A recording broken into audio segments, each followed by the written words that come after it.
سورة الشعراء آية كمثلاني تنسبة. أعوذ بالله من الشيطان الرجيم. بسم الله الرحمن الرحيم. فلا تدع مع الله إلها آخر فتكون من المعذبين. وأنذر عشيرتك الأقربين. واخفض جناحك لمن اتبعك من المؤمنين. فإن عصوك فقل إني بريء مما تعملون. وتوكل على العزيز الرحيم الذي يراك حين تقوم وتقلبك في الساجدين إنه هو السميع العليم. بسم الله الرحمن الرحيم. والصلاة والسلام على نبينا محمد وعلى آله وأصحابه وسلم تسليما كثيرا. سبحانك لا علم لنا إلا ما علمتنا إنك أنت العليم الحكيم. أستغفر الله الذي لا إله إلا هو الحي القيوم وأتوب إليه. اللهم انفعنا بما علمتنا وعلمنا ما ينفعنا وزدنا علما. biye karisu ye hijriya bakele ani kemenani ani binani ani duru saharu sawal minye hijriya sankalo tanna bisunye o mugani fulanai miladi nasara ka jate ba fulani mugani nani sankalo duruna bisunye o durunai. ambe dawda bu masjid rajago ambo kono. a'udhu billahi minash shaitanir rajim. fala tad'u ma'a allahi ilaha akhara fatakuna minal mu'azzabina ila akhir al-ayat. يقول تعالى آمرا بإبادته وحده لا شريك له ومخبر أن من أشرك به عجبه. ni ayala ala ba fo masamin korota lendo na ba ka jonya mariya ko anka ale ala kelento pato ko jenyogonte ale alala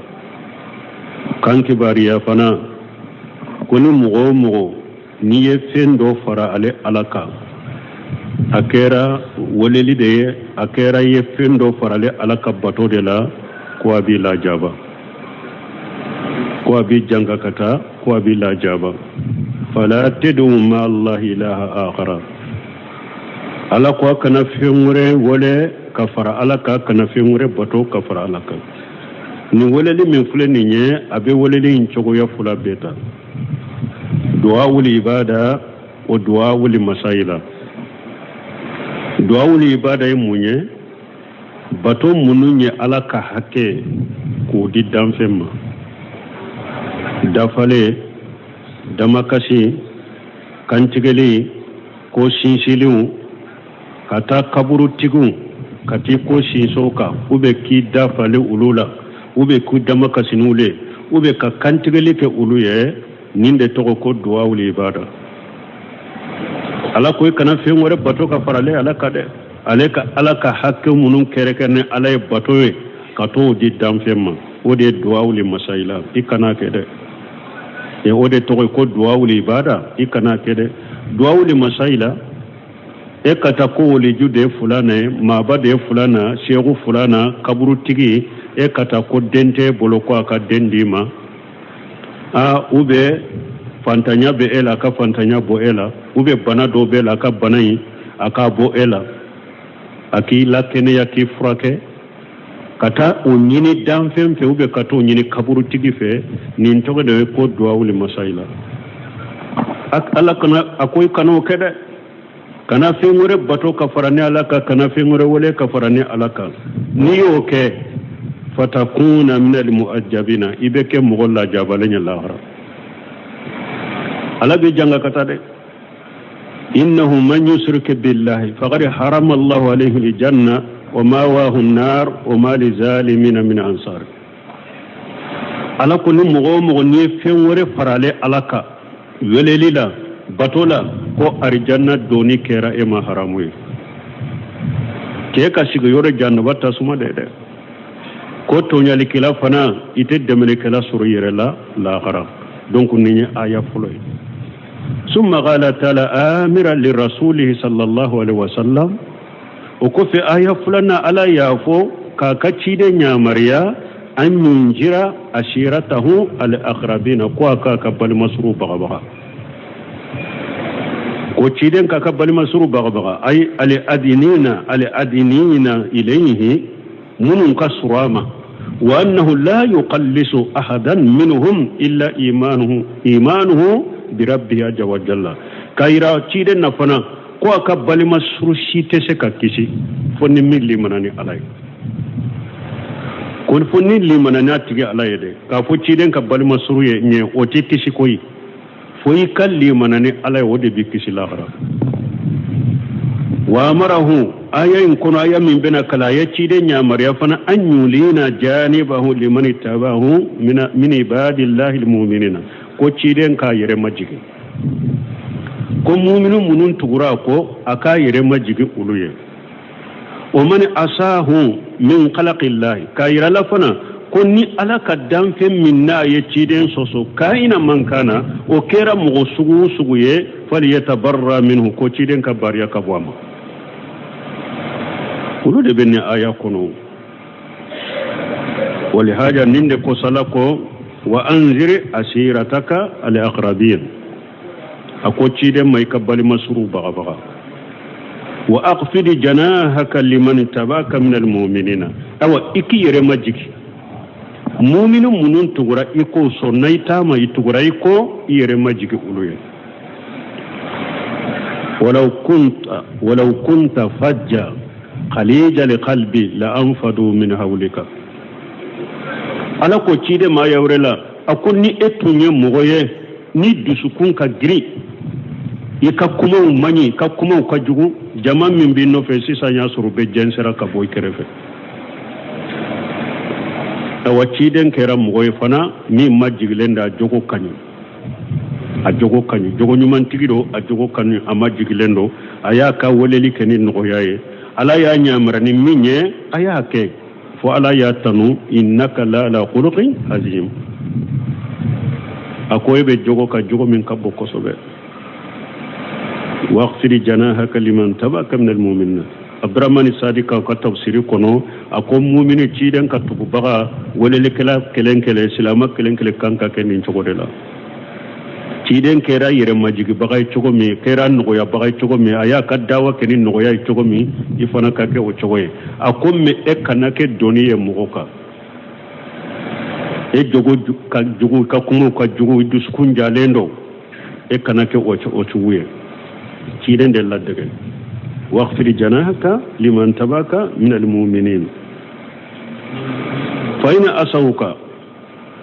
akonni mugom min yisoso faqul inni bari'un mimma ta'maluna ikafuye abe bara munun ke ne barilemba ka barawuma ne barilembe aka barawuma balma ayni nye tumam abdurrahman sadi yenni ayat tawsiri akonni nyede ala ye kodo hadama dombe kodo mire ka kodo tuhuma ala yode ge ka boy ni ala tunya to ko cide ma iyere majigi mu'minu munun tugura iko iyere majigi wuye mogo doba jate mina hari ni mu'minu mi sonna itama inyogona mu'mini hari ni oye ala soso ibi dade olare ibo toyede fente foye akwala yoge ka boy ni kera mu'mini chogo ni kera mogo nyuma chogo kanala soso de ni ala soso aika ala soso ambenne si hani kunna jade kiye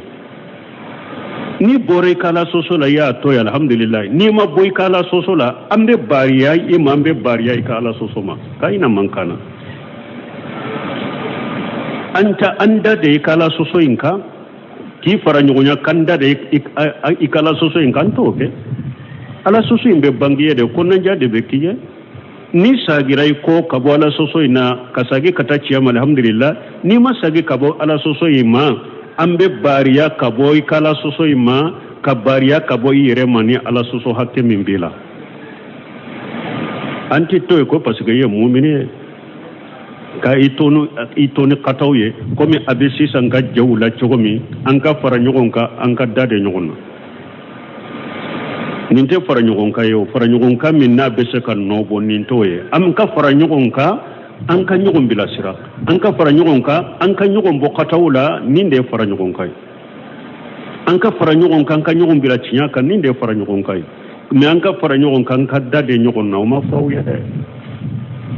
har tuma mi ciden ye ala ye ciden e wanya mariya akan no yake aka yere majigi mu'minin ye ayatu wala de men ni mu'minin min yi soso akera ala soso la bagaye kana fara ko wala de kaina man kana kera chogo chogo be bariya ma yoro la de wada to bun kasiri ko li haja qala ta'ala fa ina asauka fa qul inni bariyu mimma ta'maluna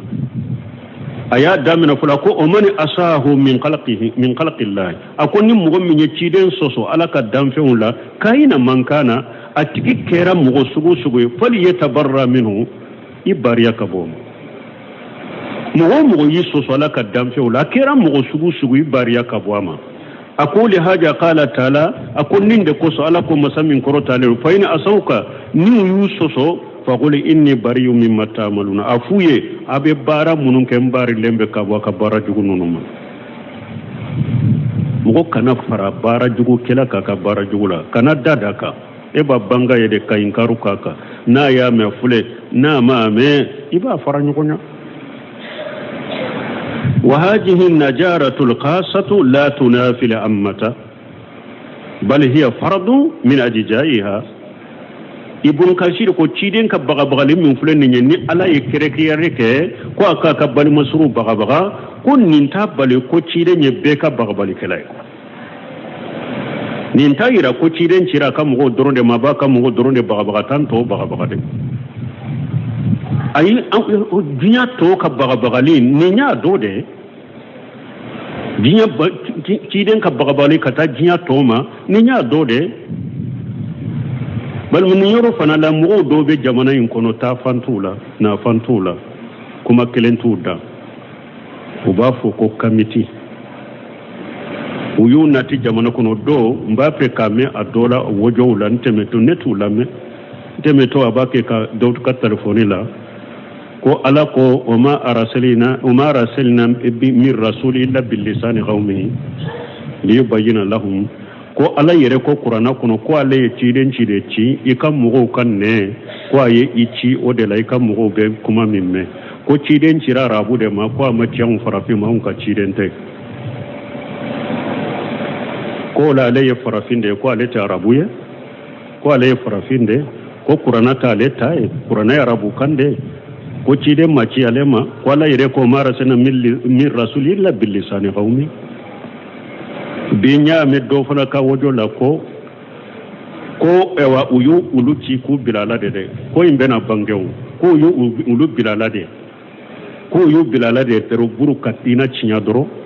ko ba fo ulu yede de ko mi qur'ana aya mimbe na be se ka shikado mo la doro ubeta o aya de fo ulu yedoro ko aya fo doro ko misali la ko sunyoro ko abe yoromi folo la sinjugu njigi chogo folo ni summa wajibi ya yoromi ko ba ko sisa yene aya fo aka fo mo ye afle qur'ana kono sunyerete wajibi ya ku bu o yoro nunde tomo ku fu ulu ye dro ku ko ulu fo udoye ni fo donc ale ko ciden cira ka mo dema ambe ya bunkasiri fule ka fo alete nunundo yere akoni ala ko ciden ka kabbali masru baga ota yira ko ciden ka babali danya kabbali masru ye ciiden ka bagabagali be jiya mogo bede ma aka balima suru bo kono de aka be kumni ala ko ayat werela litunzira qauma ma unjira aba'uhum fahum khafilun ala ko pour ciiden ka mogo bagabaga mogo munu nu fauma bagabaga nu nyina nendo wa qala ta'ala ko ala ko litunzira ummal qura wa man hawlaha ako ala ko qur'ana kono ciiden cira akan makkan kau bagabaga ni dugu dugu be makka kerefe ni ya ira ciiden ka bagabali be bedema ako wa qala ta'ala ko ala ko aya wure kono li unzirakum bihi wa man balagha ne cira de purun kaw makkan kaw bagabaga anin nin ka bagabagali sera mo ma qur'ana sera mo ma ni fana ka bagabagali kelay est ce que ni nyam makkan kaw na rabu doron tay sisa wa man balagha qur'ana sera mo ma diya kono ciiden ya bagabagali kelay katifana ma ako kama qala ta'ala ako komini ala ko masamin korotani o man yakfur bihi min al-ahjabi fan-naru maw'iduhu ala ko jama munun be jiya kono nim jama kulu kafirani qur'ana e ko tasuma de bilaline o yamma kan kaw doroya o ya arabu doroya o ma arsalnaka illa kafatan lin-nas ala ko le ma ciden ci foya ko hada madembe ko ala ya ci kata hada madembe de ma ako tugono fi sahih muslim ko ana muslimu kono walladhi nafsi biyadihi ciden kun kala nin masa nimbe masa min bolo la yasma'u bi ahadun min hajil ummati ciden kun mugo siten ne ka kibariya min nimman to labawunna yahudiyyu wala nasraniyyu ikera yahudiya yo ikera nasara summa la yu'minu bi illa daghala an-nar o ko fi ni sarai malli manani ne ibe do tasuma kono ni ciden ka kuma ka fara yau kaya chama be qur'ana kono donc ciden cira bedema qur'ana ye islama bede tay arabu kanye silama bede ka kanye ciden ye ewa jiya bede ka ciden amma ka arabu droma bon ulu nyana farafinya o de kafiriye farafin koni depuis gale farafin lesire kafire fo ulu betu dambe kata firauna ma ko ulu ye firauna kam gode amba damina fulo jiya yere damina na ni dina yere de fulo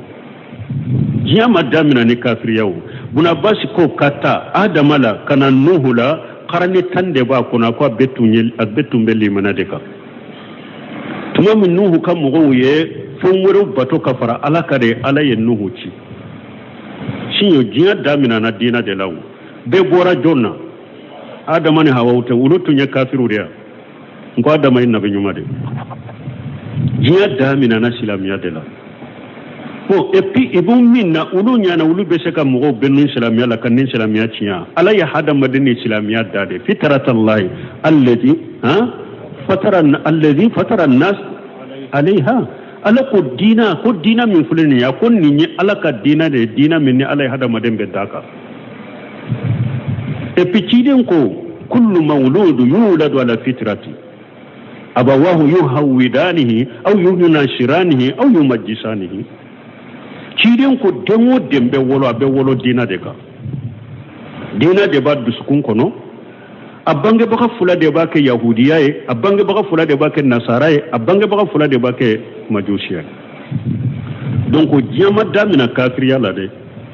jiya damina nanin limaniya ni islamiya de et puis kata nuhula kanan ka cide laban na cide cira ana kam mogo munul limanana beslama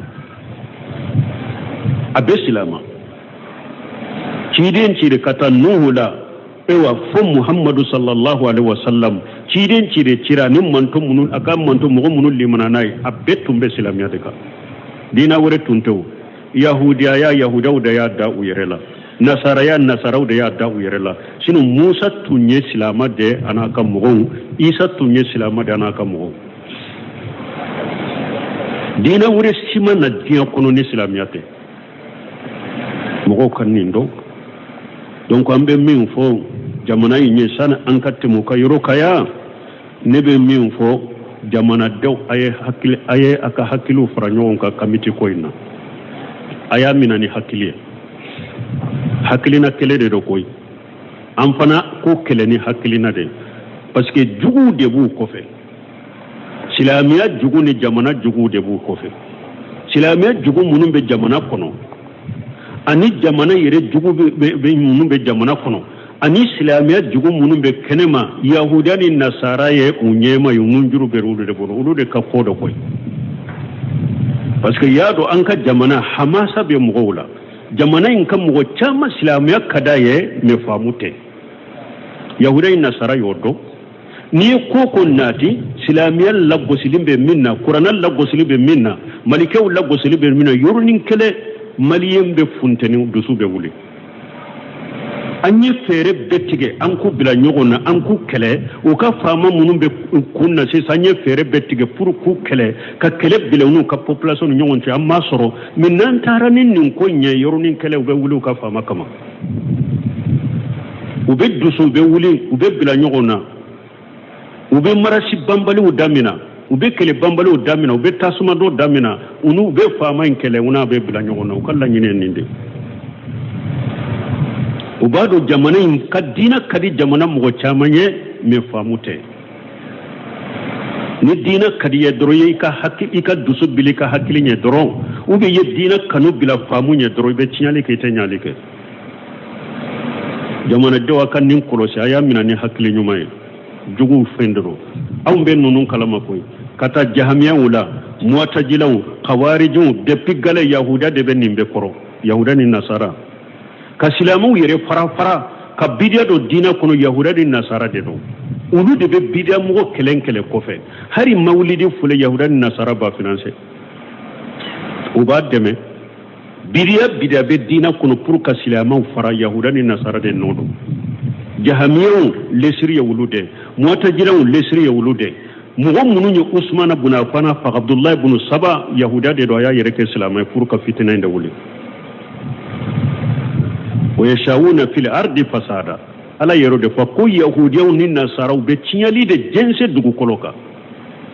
kullama awhadu an-nar lil harbi atifaha Allah ako waqti ren ñu ye tasuma menene kele de fitina dugu koloko ala de ba fa tasuma menene de ko fitina mo de koy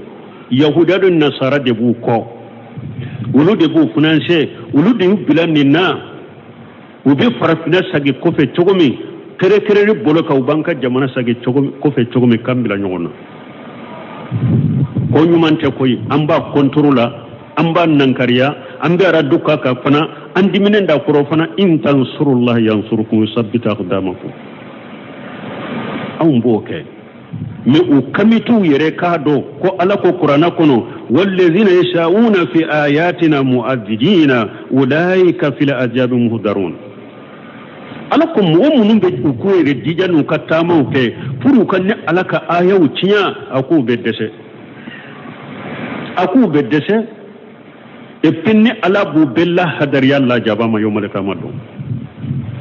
alako innal ladhina yulhiduna fi ayatina la yaghfauna alaina afaman yulqa fi an-nar khayru amman yati amina yawm al-qiyamah imalu ma shi'tum innahu bima ta'maluna basirun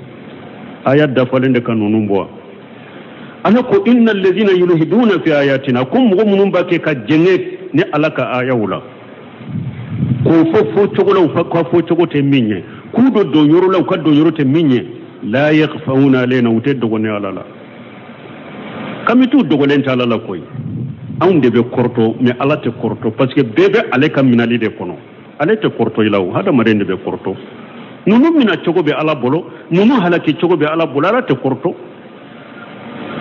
awde be korto ala ko teddo gole alala iyado adu be dogo ko kabido kunkurunu dilade mais ibe dogon de la ima dogal la yakhfauna alaina ala ko te dogale ala la koy ala ko afaman yulqa fi an-nari ya lam mu'min bila jahannaba tasuma kono khayru amman yati amina yawm al-qiyamati ya la utigide kanyiba ube mu'min hakili sigilembe na qiyamah donna mu'minun islama kamiti ni mu'minun islama jonkanyi o ko tala ko chokode ako imalu ako ayaka barakede imalu mashitum ako min kada yawo yake innahu bima ta'maluna basiru ala abe barakala nya babela ala de ninfo kamitu ye munun beke ka alaka aya ucinya ako min kada ya kede abe barakene ala nya babela ubena ni fengo fenya kamitu ubena ni kuma yakube dina chinyana utesika dina chinyana wa ima ye kuma kelentu da wakatu dolo na ala nani wakatu dolo ina malika nani parce que chinyali kila mimba fe ka dina chinya ka silamo chinya ka silamo to chinya ka fitina wuli dina chinya na fitina wuli na ye kuma dofo na ya do madina chinya abita kuma wurefo na ya do fana masu ka dina cinya beta kuma wurefo fitina wulila na ya kuma do fo ma fitina wuli aba yele makata kuma wurela no ma fitina wuli aba ayele makata kuma wurela utumbe ala nani ne feuna har binye do fana kabiro me awa ko ni wahabiyaw ko ni wahabiya magara wulula ko wahabiya misri bebe datu ko epi ko datu ko tede ko be wahabiya be faga naluma de yo ni fakale tumbe wahabiya bodjan kono ete wahabiya soroya mais abeye munye parce que ube fitina wuli de la nanye nin kuma fo masika fitina wulan kan nin kuma fo pour fitina ka wuli o de aton ko jamana den ku jantu yerela an ka minani hakle alaye mun fo yoro fanala ala ku unzuru kayfa darabu laka li amsala fadallu falaysa tiuna sabila nunu fora chide awnyew ko wakatu dole ba fo cide nye ko galon tigla de wakatu dole ba fo dabali kala de wakatu dole ba fo koy dabali lendo wakatu dole ba fo donkele danade wakatu dole ba fo shaytané de qur'ana jigika wakatu dole ba fo ye kurun filina de wakatu dole ba fo ku ye sinji farla de balima farla de nimbe foraye puru kaka dina cinya ka fitina wuli ala ku unzuru ako cide aye cide lakabako ako ekalla jedro kayfa darabu laka li amsala yem misaliya chaman gosila chogomi wakatu dola na fuma fato wakatu bodo na ti donkili dana wakatu dola unatu ma koy dabali lendo fadallu ifilani mbela falaita tiuna sabila uteseka siraf sorofana kamogo sage kaboyma qurtubiya tawsirin chogola falaita tiuna sabila ako ay hay hilatan fi saddi nasi anka utese ka fere su soro kasira si soro ko be mo sage ka boyla itese ko fere soro do ko faresa tiuna sabila u filila chinyama utese ka kanda aya were kuna lako wala yatunaka bi mathali illa dinaka bil haqqi wa ahsana tawsira ako kafirun ni kuma sitena yuma uni misali ya sitena yuma funni ala fana be chinyana tima ani tawsir nyuma au kamitu na tara kuma modofiye balaw kuma fitina kuma jabu be salamu bolo au teta kuma sidila min jabu te salamu bolo fo mo mi makura kala kanye wala yatunaka bi masal illa dinaka bil haqqi wa ahsana tawsira akunu kuma sitena ima ni misali ya sitena ima ku be dina ciyana ye fonni ala fana bena ni cinya ka dima ani tafsiri nyuma donc ambe min fo ulutese me ande ka koy minani hakli an kanan ka jamana noni fu nin kana ke sababu an ka maraci wuli tuguni ka wuli an ka famu ko fe kan ka jamana noni ka dama kan sagan ko jugu la nyine yo de koy jugu munum be kenema jugu munum be jamana en kono o kala nyine ninde de jamana do ay nim minani hakli kan nim famu de ala ko qur'ana kono nin kafiru yahudani nasara nuka kalandew an islama jugu ala ko chogodi ako innal ladhina kafaru yunfiquna amwalahum liyasuddu an sabilillah fasayunfiqunaha thumma takunu alayhim hasaratan thumma yughlabun walladhina kafaru ila jahannam yusarun alakum mu'minun kafiriyara ubu kanna fulun nafaqati puru kam mugo sagi kabo alaka dinama alaku ubu kanna fulun nafaqati de me ube perda bela وكوف السلامية بنا سيبا يا سروكا وتشالا سلامية بنا سيبولا كافروا بو كان نفرون نفقاتي فرو كان مغو ساقي كابو ألا كسيرا مكالا كدينانا ألا كوبو كان نفرون نفقاتي دي ميو بنا تردا بلا فسينفقونها ثم تكون عليهم حسرة أكو بنا نفقاتي دي ميو بنا بلا ثم يغلبون وكوف السلامية بسيبولا سلامية بو كنيا awa ko kafiru ni ala be kafiru be faranyogon ka kata jahannaba de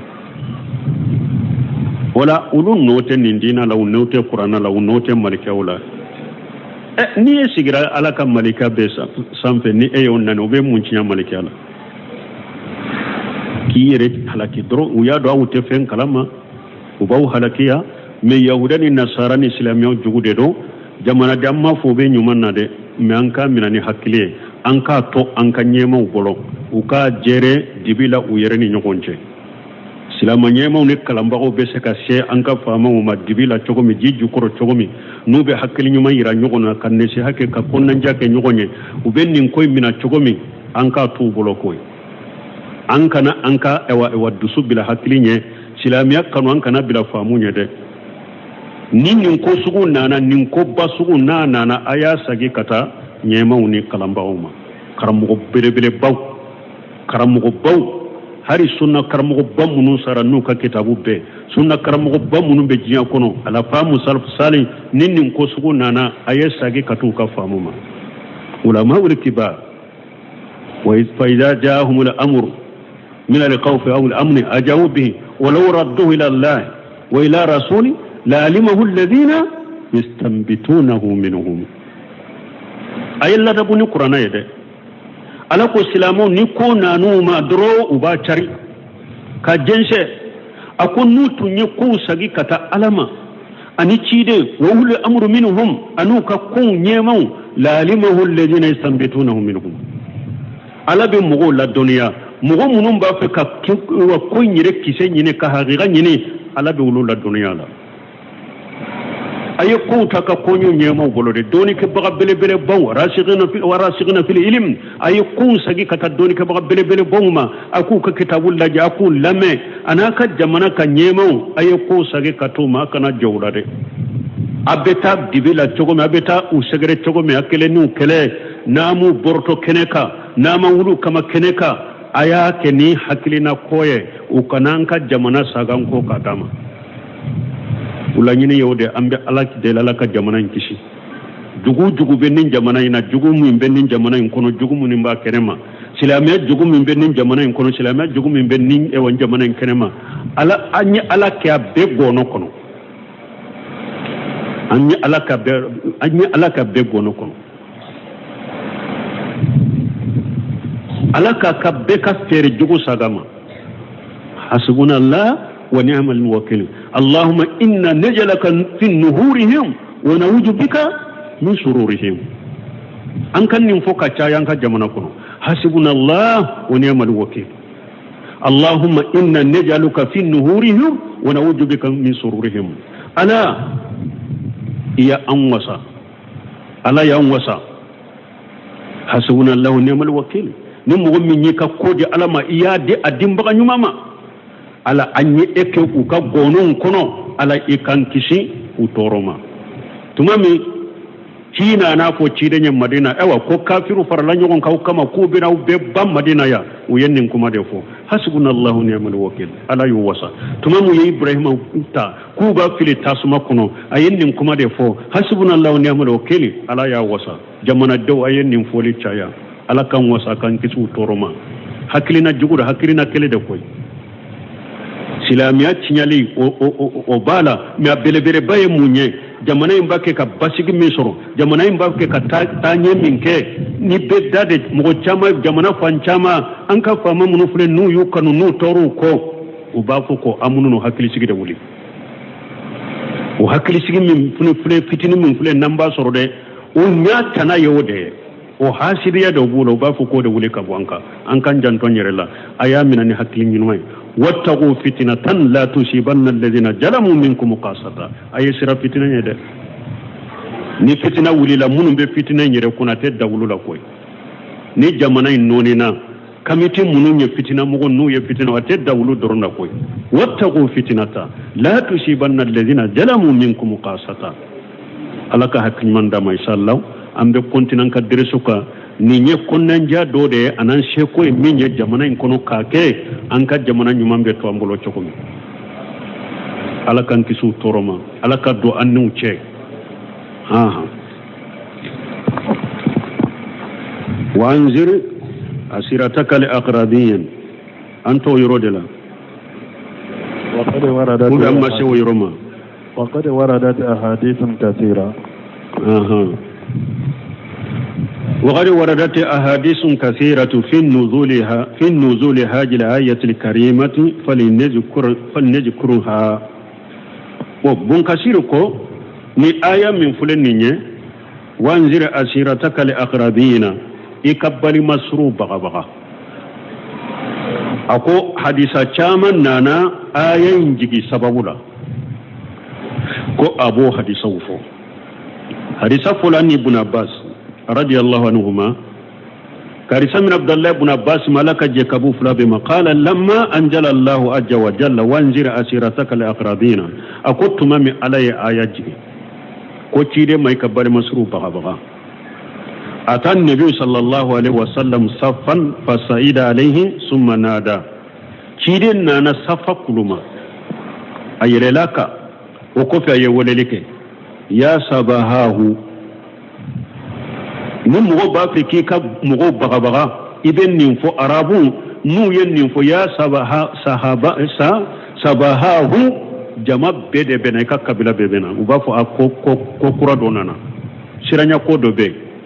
kibariya do be ayere na safa kulu ka dura yen kuma fo fastama an-nasu ilayhi hat mu farla nyugon ka kana cidema bayna rajul yaji'u ilayhi wa bayna rajul yabasu rasulahu do kewu do yere bena nu yere do har nu yere matan sorokata abaka cidem bila kata tuma mi cide nyele la safa kulu ka kanin fo be ya do kibariya gelendo be min yere be se kana inana min yere te se kana ya ka cide nati fa qala rasulullah sallallahu alaihi wasallam tuma mi be farada nyugon ka cide ko ya bani abdul muntalab ya bani fihar ako abdul muntalab de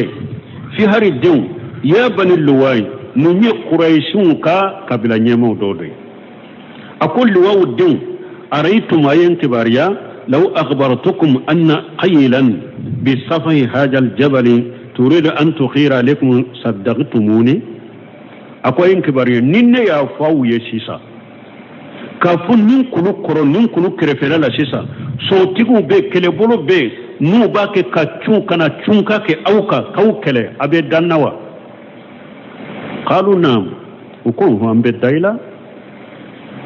قال تيرنكو فإني نذير لكم بين يدي أجاب سدين أقول ني بغا لكلا دي نمبو بغا سن الله جابا كوسر الله جابا منك كلا فقال أبو لهب تيرن ينفو يرو مدرو أبنانك أبو لهب كو تب لك سائر اليوم أكو هلكي بي توين بلا أما داوتنا إلا لهذا إمن أول فوي كما ننتي وأنزل الله تبت يدا أبي لهب وتب على آية جيكي كو على أبي لهب بلو كو يا هلكي كو يا يري هلكي نيا حديث دوي وأن عائشة قالت لما نزلت وانذر أسيرتك الأقربين كارثة من عائشة ما كنت مامي آية جيكنا كوي بالي مسروب بغا قام رسول الله صلى الله عليه وسلم فقال كيدين جوراكو يا فاطمة ابنة محمد أكو فاطمة محمد الجموسو يا صافية ابنة عبد المنطلب أكو صافية عبد المنطلب الجموسو يا بني عبد المنطلب الدون لا أملك لكم من الله شيئا على يرولا دسك فوي مرا أو في دسك فوي مرا أو يه على سانفلا لا ده سالوني من مال ما شئتم نكان نفعل من بيمبولون min kada wuya ayen deli wala mbese ka min dama mba dama me ala yoro ala famfela ndese ka foy marawuye de aya janto ni hadisa wala de ni nya hadisa fulan nay hadisa wore wan nabi hurairata radiyallahu anhu karisa min nabi hurairata malaka je ka boma qala lamma najalat hajil ayatu akutuma min ayat jigina wa anjir asirataka li aqrabina ikabali masrun baga da rasulullah sallallahu alaihi wasallam quraisha fa amma wa qassa cirenyo quraishi gan kawwale ayi kabila be wole gorbalila kasagi kamugo do kere ya kuwele fa qala ya ma'ashira quraish ako quraishi gan kaw jama anqiju anfusakum minan nari aya yire koloshi jahannaba tasumama ya ma'ashara bani kabi ako bani kabi dun jama أنقذوا أنفسكم من النار أيا يركلوا في جهنم تاسمما يا معاشر بني هاشم أنقذوا أنفسكم من النار بني هاشم دون أيا يركلوا في جهنم أيا يرتنغا كبا جهنم تاسمما يا معاشر بني عبد المنتلب دون جماعة أنقذوا أنفسكم من النار أيا يرتنغا كا يركلوا في كبا جهنم تاسمما يا فاطمة بنت محمد أنقذي نفسك من النار فاطمة محمد دموسو يركيسي جهنم تاسمما فإني والله نكيرين كلنني عليه لا أملك لكم من الله شيئا تسك في مراويه على فده إلا أن لكم رحمة سابلها ببليلها نسينجي دبننا أو تدرو بسينجي سمانا كسما فني مانا بسينجي انتو سينجي من بينا وجه مبوتكو من الله فين تسك في نيوم ده حديث وده وأن قبيصة بن مخاريقي وجهير بن أمري قال قبيصة ابن مخاريقي أني جهير بن أمري فلاقو لما نجلتي وانزل أسيرتك الأقربين قلت ما مني آيات جينا يبالي مصروف بغا سيد رسول الله صلى الله عليه وسلم الردمة شيد أيلنا بلتنتي دوكا من جبل على آلها وياسرو kulu fana dɔ bɛ bulletin ka a taara fo kulu in sanfɛla la ala alaha hajaru bulletin ka kulu dɔ bɛ a yɛlɛnna o fara in sanfɛ fajala yunaji ciden kɛra bɛ weleli kɛ ya bani abdul manaf a ko abdul manaf denw innama ana nadiru ne ya aw ma bagabalikɛla de innama masali wa masalukum ne ka misaliya n'aw ka misaliya ka rajulin a bɛ komi cɛ dɔ arali aduwan fajahaba yarbaw ahlahu nena misaliya abe komi cedo na ye jugun ye atara ko aba ka mugo tanga ka mugo kolosi fa khasiya siranna an yasbiquhu jugu kanata akan mugo la kadangara kan mugo la sana kana fajala yunadi wa yahtifu akera abe wulilike ya sabahahu nin kore munyara bukanna sogoma jugu bena umade sogoma aya janto yerela sogoma jugu bena umade nin fora rabu doro bebe sira bebe faranyugo awa nena kam misale wode abe komi mugomi na ye jugu ye kana kam mugoma na be bolikata ku wole puru jugu kana awa akko akam mugola na be mugo baga nena ube o chogode ne ya ka baga balikala de balmanye min famuni hadisa wala mugo halaki min be jamana in kono abo fana galon yaranna ka fo woli ju fulana ani mabba fulana ani shegu munu bu dajita ube sujuru buye ube kulunkulu ke ukoro mu ye sogo ko e wammi kolo min nu ya sogo nyimi ka bola ka kolo infili ube ta kolo inta ka nyimi nu be saligita ube e minando saligi nkoro kami ube ta usonsoro ka kaburuma ka sujuru ko ka kabure ka kantigel ko ka kaburu yo kunnin wali junni nimma banni shego ko yo male kama do ko be ala deli uluye ko qiyama do cide na ka jama ko shego nunu fananu ka jama budama ko ka ubu ka jama nu ka kalandem be tege mina ka tu tege do ciden tege ko ubu ka kalandem be tege mina ka tu do arjanna kono mbalumo cide nyere de fulenne nye ciren ko alete suka funya ka bali masuruma qiyama akwa te suka funya ka demmuso ma qiyama e ka karamugo anite kabila la nte dambela ale be bola banye abe bola denye abe bola fanya abe bola musonye abe bola wa bali mawye abe bola fasonye anata jokala ndenye lagra يوم يفر المرء من أخيه وأمه وأبيه وصاحبته وبنيه لكل امرئ منهم يومئذ شأن يغنيه min bolila banye abolila balimanye abolla fanye abolla musonye unata jo kalande unye kemina ni tege abolila banye kalande nata mina ni tege kido arjanna kono bube nu sallira mo min kadro ewa ukuka ewa jikri sugu ni fengo he abanna karasa sallira karasa ka be arjanna kono ciden sallira abdullah ibn ubay ibn saluluka atumbe salli ciden yere de kofe ayela ila la fo atumbe takele yero la ciden no fi harina manda ya dusukun kono parce que aka jahiru ya islamay munafiqiya be dusun kono kafira be dusun kono ciden yere de sallira ka fule jannaba tasma ko ciden sallira mogo ka be tasuma kono ni ewa ama arjanna barake mogo sempulu ale yere junubuto ye folo ale na salle kale yere ta cogo lagare yere folo ko ale sallira ke ko be arjanna kono ninte aba ke ka ɲɔgɔn halake ka ɲɔgɔn nɛgɛ k'i ka diɲɛ tiɲɛ k'i ka lagara tiɲɛ i y'i ka diɲɛ nafolo fara ɲɔgɔn kan k'o d'a ma a ye halaki diɲɛ k'i ka nafolo tarake ka bɔ i bolo diɲɛ kɔnɔ lagara fana i bɛ halaki n'i ma tuubi ka bɔ a la ciden ma se ka fɛn ɲɛ a ka kabila gorobali ye a ma se ka fɛn ɲɛ a ka balimasɔrɔ ye a ma se ka fɛn ɲɛ a ka tɛnɛmusow ye a ma se ka fɛn ɲɛ a ka binankɛw ye a ma se ka fɛn ɲɛ a ka denmuso ye lagara sehu ne ta jɛ e ɲɛ lagara شيخنا إدي فلاغرا واتقوا يوم لا تجزي نفس عن نفس شيئا نوني على القرآن آية ودي أكو أيسا دوني دوم من هذا مدن نينتسكا فوينيا إنيوغنا هذا مدن مغو كلين كلا بي كبارا دي بلوك ياما كنا كفون إني مين سيراي مغو سيتسكا مغو ديفا donc ambe min fo nonu ngalonya jamana kono nonu nyugo negede jamana kono nyunu nyugo halakire jamana kono har yahudani nasara ubado nonu ngalonde me ube fanga dama ku sembenta jamana kono dorpuru ka dina cinya sulemanu rehli della ka fo ka tawhid kitabu sarhu ka setela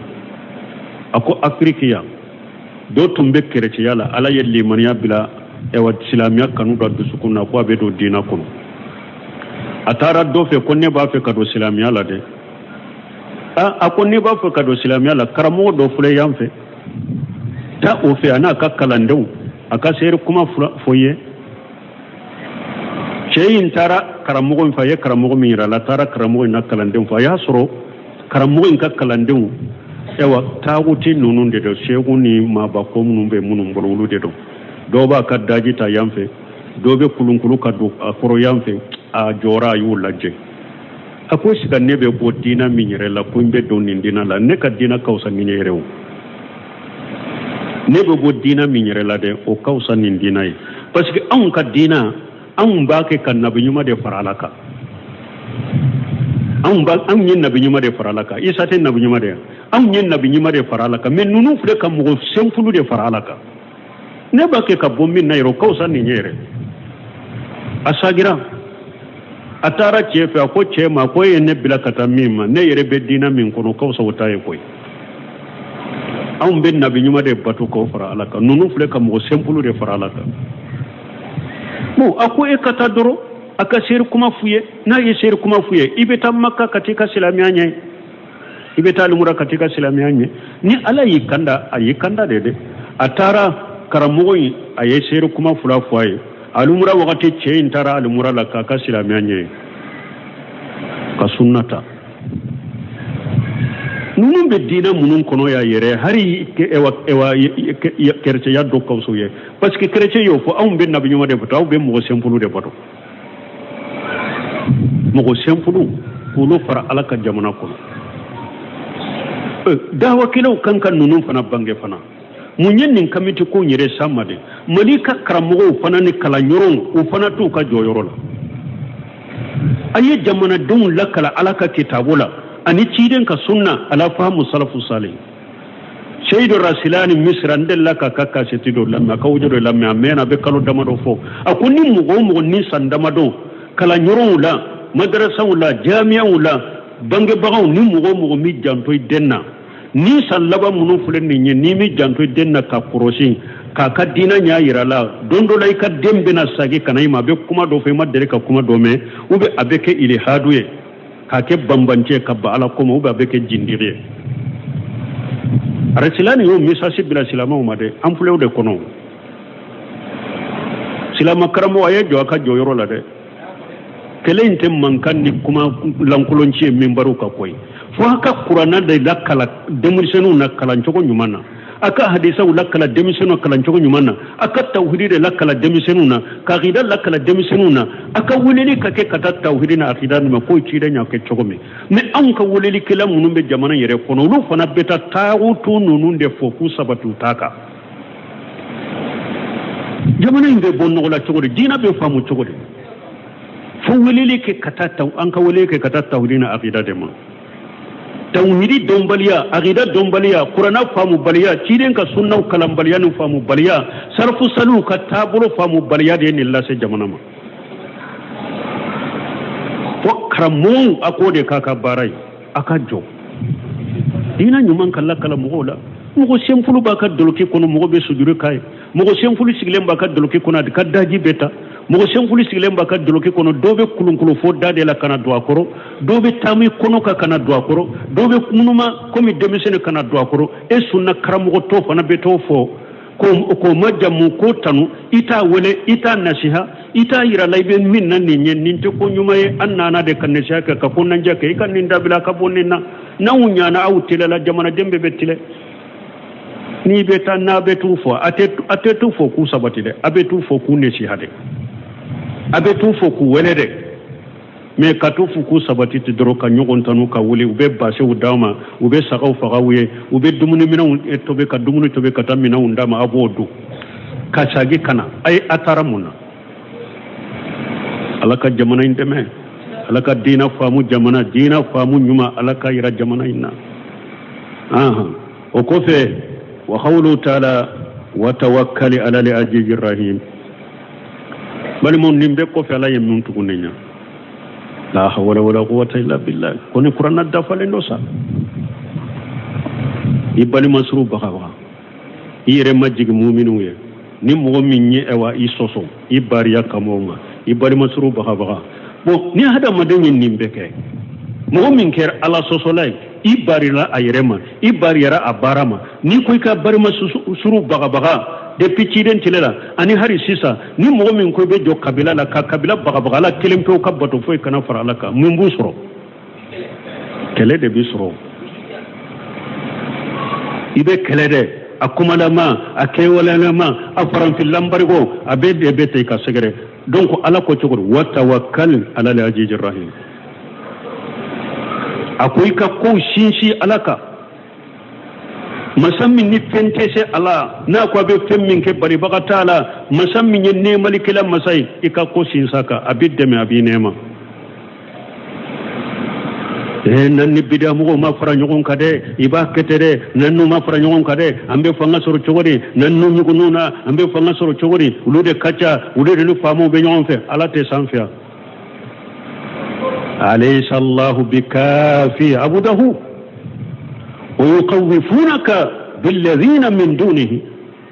ala ko la ta ka jonwa sawa o baw baka bagani ko ye ko mununte alay ala te sanfia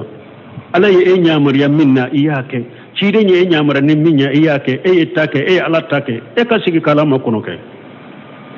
wala de ala ye ko be jo ala ye ko be la bila ako chogori in tansurullaha yansurukum wa yusabbit aqdamakum akunna yini alaka dina demene bawu demew mbawu sen sabati tinyaka emene yake palompalo de mudahana de ebe deme yorojuma ite foi soro ni la gositi majigiti la gosili ani majigi ibo doronde soro ni mugo sinsir alaka yi ko sinsir alaka alay e nyamariya minye yake ko toto ala bole kala lajeke badri do silama tumman dogo kelemina tumbu boro mais tuma min limaniya be alanya serenya be akera chogoti ale ahajabu don ko kafir bata de farla nyogonka kana bi mu'mini ka ko we islamiya silatunu ube mu'mini be faga mais alanya serena limaniya be cide na ka sebo an seye fon se dinga de an ko se annu ci an ceye wode kele mina tambula to fe ngore tambulo akera chogoti wa kafa Allahu lil mu'minin alqitala alay mu'minu wasaka bo kele lawo Sa'd ibn Abi Waqqas ani akakele bolo tala furusew kele Umaru tilela uye furusew ge furusew donna o ka dugu kono uye pon kari ka bato kari puru Sa'd ibn Abi Waqqas seba o ka jama kana do kana ulu segere kapitale ko nubu kele aw Sa'd ibn Abi Waqqas kele nyema ya de corona frila aye Sulemani farashi wole aw kambe ninke chogodi bon akombila ciden ka seba munu faralen bi kaya mbun ube laje folo ku tesete ni alanya serenya be aye su sabani tile sabake parce que kele bolo nu tara yoron bete jigi nyogonka do be jigi yamfe do be jigi yamfe do be jigi yamfe tile ka beta do fe su fela la beta do fe tile saba ye kele bolo munu selemani farasina na sari bunabi wagasima ewa ako ciden ka seba munun bi no fe ya alanya siranya te urhubanu fi layli wa fursanu fi nahar su fela la ala batola su jo bagaw tile fela la tile kelaw ni te min soro naba aka so labbe ibe do soro ba ka kirige labbe ibe do soro ba ka bamuru labbe ibe do soro ba ka tamal labbe ka ka kelemina labbe tile fela rasul fela ibe soro ubenna fela la nin kele moyen bambolo ambese alanya siranya be su fela la ala batola tile fela la kele kelaw do amoy bambolo mais ede nyemay ko bi bolo ni anko an kam minke musa kam mogon uni baji chile manka katema anka onde kausa chiden kam manton kausa musa kam mogoye musa kausa chiden kam manton nabi nyimani chiden de mais chiden kam manton kausa musa kam mogoye musa kam mogo ni baji chile manka katema anka ko bi bolo awa sadu bunabe wase ko yekele bolo be wole kana weleli kere bolo be nana ko be ka joka ke araya ka nyesi bajima be bismillahi fo ka kabaru fo sinya saba ni sinya saba na dafara ambe ka do baji ko nan kata jugun segere aye bismillahi fo ye kabaru ke sinya saba utamana jinde ka sobe mun bolo pale be mun bolo min bu shenno utamana jinde ka tarigo tigu ko hari ni min so na sege na tamana ala be tinti do bo jin koro so yimbe jwa ka na lafiyara abe continue tamala jikai tumami furuse wu ye ube jika kana furuse ka nyema ko kwanni hada madawta nyogona de anni setane de be nyogona min be do yoro min do tade